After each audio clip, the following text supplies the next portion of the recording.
नमस्कार साथियों। पहलगाम में जो कुछ भी हुआ उसके बाद भारत सरकार द्वारा लिए गए एक्शंस और भारत सरकार की प्रतिक्रियाओं की प्रतिक्रिया पाकिस्तान से आनी शुरू हो गई है।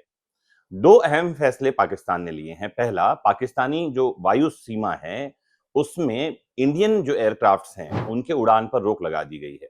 मुझे लगता है ये शायद पाकिस्तान ने इस डर से किया होगा कि इंडिया जो है वो एयर स्ट्राइक ना कर दे, तो वायुयानों की उड़ान पर रोक लगाना एक उसकी समझदारी कही जानी चाहिए या डर कहा जाना चाहिए, जिसके तहत ये फैसला लिया गया है। दूसरा एक फैसला पाकिस्तान की सरकार ने लिया है, वो है शिमला समझौते को रद्द करना। और आज मैं ये वीडियो लेकर आया हूं आपको बताने के लिए कि शिमला समझौता क्या था, क्यों ये समझौता समझदारी भरा नहीं था या मूर्खतापूर्ण था। पाकिस्तान ने अगर इस समझौते को रद्द कर दिया है तो इस समझौते के क्या असर होने वाले हैं, आज हम डिटेल में इस पर बात करेंगे, पड़ताल करेंगे। आइए आज के वीडियो की शुरुआत करते हैं यहां से। तो लिए चलता हूं आपको 1971 में। भारत पाक युद्ध एक निर्णायक मोड़ पर था, जिसमें भारत ने पाकिस्तान को भारी सैन्य पराजय दी थी। फील्ड मार्शल सैम मानेकशॉ जो हैं इस समय इस युद्ध को लीड कर रहे थे और भारत ने एक शानदार जज्बे के साथ लड़ाई लड़ी थी। अगर आपने इतिहास पढ़ा है तो आपको पता होगा, पाकिस्तान की सेना ने सरेंडर कर दिया था और 93,000 पाक सैनिक जो हैं वो भारत सरकार की शरण में थे, भारत सरकार के अधीनस्थ थे। तो पाकिस्तान सेना के इन 93,000 सैनिकों ने भारतीय सेना के सामने आत्मसमर्पण कर दिया था, जिसे दुनिया के सबसे बड़े सैन्य आत्मसमर्पणों में से एक माना जाता है। युद्ध के बाद दोनों देशों के बीच तनाव को कम करने के लिए और शांति स्थापित करने के लिए, राजनयिक संबंधों को फिर से सामान्य करने के लिए 2 जुलाई 1972 को भारत की प्रधानमंत्री इंदिरा गांधी और पाकिस्तान के राष्ट्रपति जुल्फिकार अली भुट्टो, इन दोनों के बीच शिमला समझौता हुआ। ये हिमाचल प्रदेश के शिमला में हुआ, इसीलिए इसका नाम शिमला एग्रीमेंट कहा जाता है। समझें, भारत युद्ध जीत चुका था। 93,000 सैनिक सरेंडर कर चुके थे। लगभग हमारे 40 या 43 सैनिक जो है उस तरफ थे, जो पाकिस्तानी सेना के कब्जे में थे। लेकिन जब यह समझौता हुआ, उन सैनिकों के बारे में कोई बात नहीं की गई, लेकिन इन 93,000 सैनिकों को छोड़ दिया गया था। जी हां, शिमला समझौते की एक जो बिंदु है, एक जो पॉइंट है इस एग्रीमेंट में कि भारत 93,000 सैनिकों को छोड़ देगा, भारत छोड़ चुका है। तो पाकिस्तान की सरकार ये बताए कि क्या पाकिस्तान की सरकार वापस उन 93,000 सैनिकों को भारत भेजने वाली है सरेंडर करके? शिमला समझौते को रद्द करने से उनका आशय क्या है, चाहते क्या है वो? तो आइए आपको शिमला समझौते के मुख्य बिंदुओं के बारे में बता दूं, क्या क्या इंपॉर्टेंट पॉइंट्स हैं।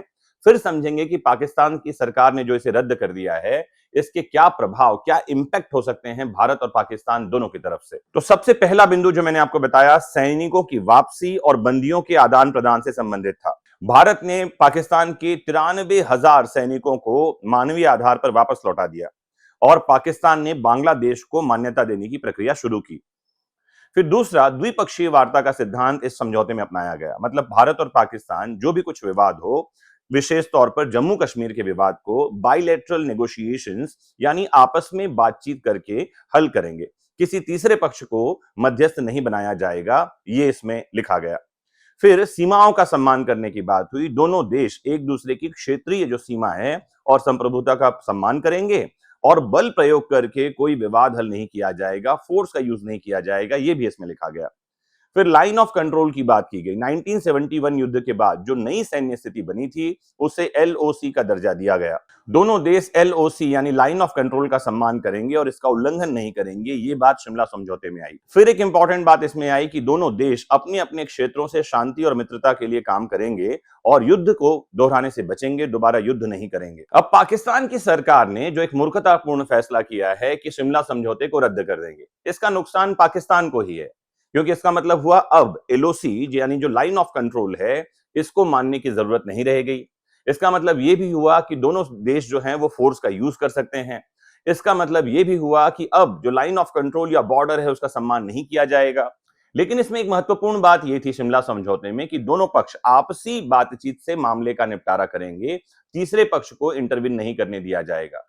लेकिन जब शिमला समझौता खत्म हो चुका है या रद्द कर दिया गया है, तो पाकिस्तान अब इस विवाद को हल करने के लिए तीसरे पक्ष की शरण में जा सकता है। वो तीसरा पक्ष यूएन हो सकता है, वो तीसरा पक्ष चाइना हो सकता है, वो तीसरा पक्ष अमेरिका हो सकता है, वो तीसरा पक्ष कौन होगा ये पाकिस्तान जाने। लेकिन इस शिमला समझौते को रद्द कर देना ये अपने आप में एक ऐसी घटना है जिसके दूरगामी प्रभाव इन दोनों देशों पर पड़ने वाले हैं। अब इसके राजनयिक असर क्या हो सकते हैं? पाकिस्तान का प्रयास, जैसे अब पाकिस्तान यूएन के सामने यह मुद्दा उठाए या किसी और पक्ष के सामने यह मुद्दा उठाए, तो अब इसे शिमला समझौते का उल्लंघन नहीं माना जाएगा, जैसे मैंने बताया। दूसरा, अब द्विपक्षीय वार्ता की बाध्यता समाप्त हो गई है, मतलब बायलैटरल डायलॉग्स नहीं होंगे, अब तीसरे पक्ष को शामिल किया जा सकेगा। तीसरी जो बात यह है कि भारत सरकार अक्सर शिमला समझौते का हवाला देकर कश्मीर को आंतरिक मामला बताती रही है। अब पाकिस्तान इस आधार को कमजोर करने का प्रयास करेगा। पाकिस्तान के लिए क्या प्रभाव होंगे? तो पाकिस्तान के एक ऐतिहासिक और शांतिपूर्ण समझौते को रद्द कर देना उसकी आक्रामक छवि को बताता है, अग्रेसर आक्रमणकारी छवि को बताता है, तो पाकिस्तान की छवि खराब होने वाली है।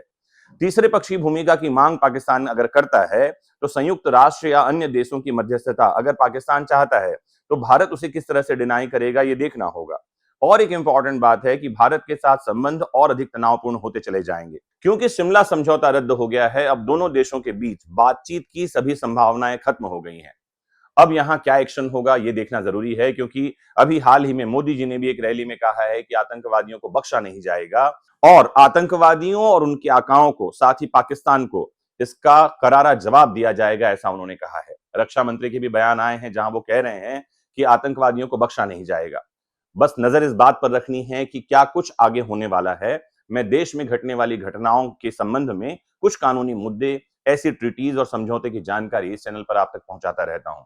आपको क्या करना है? शेयर करना है, कमेंट करना है और लोगों को जागरूक करने के लिए इस प्रयास को लोगों तक पहुंचाते रहना है।